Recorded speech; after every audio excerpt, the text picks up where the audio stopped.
Hey guys, what's going on? So one of the things I think that really stands out in Dune is the still suits and specifically the nose tube. Originally, I thought this was kind of more of just a prop to kind of get that science fiction feel. But looking back to the first film, they explain it a little bit briefly.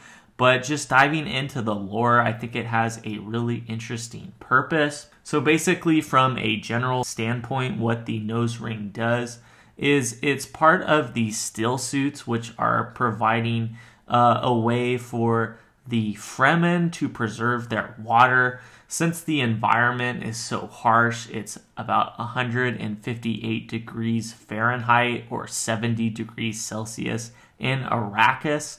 So it's pretty much an uninhabitable desert planet since it's so hot. That's why this device works to hold on to your fluids and catch your water pockets in your nose, and it recycles moisture into drinking water. It has a pumping system to keep it going. The whole suit has a high infiltration system, so it'll recycle all of the water, whether it's some moisture through your nose or even your sweat, and then it'll store those fluids and use it again for drinking water or just whatever they need for their overall survival. And this is, of course, any water that would have just been lost due to natural evaporation or any sort of moisture that would have been specifically exhaled from your nose.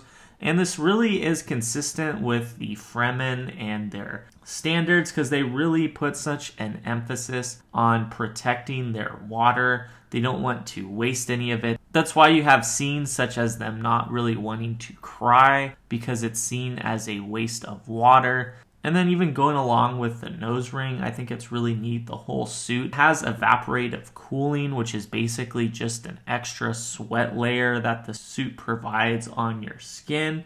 And a lot of this takes inspiration from astronaut suits and their practices. But I think this is a really interesting concept for science fiction, something that really makes Dune stand out about having different types of technology that's woven into their daily practices to make them survive on maybe these different kinds of planets and these different kinds of uninhabitable worlds. So I think that's really interesting. This is really a cool futuristic idea for how someone could survive in really hot climates. But then you maybe question the sun. If it's about 160 degrees there, the sun would probably be pretty damaging as well. And there's a lot of times where the characters have their face exposed to the sun.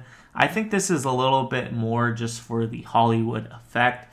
You have crime shows where they're just kind of going in and the main cast members aren't wearing helmets, whereas the background SWAT guys are. So I think it's kind of like that. It's not perfect because they really want to get their facial expressions and their acting, stuff like that. But there are other instances where they're wearing goggles, full helmets. You also have just more of the kind of cloths around their face and stuff like that. So I really do think they're pretty protected for the sun as well. But I thought this was just a really interesting subset of Dune and these still suits. Really interested to see more and dive both more into the lore from some of the stuff in the past, as well as looking forward to part 3. So really appreciate you guys watching, and I'll see you later.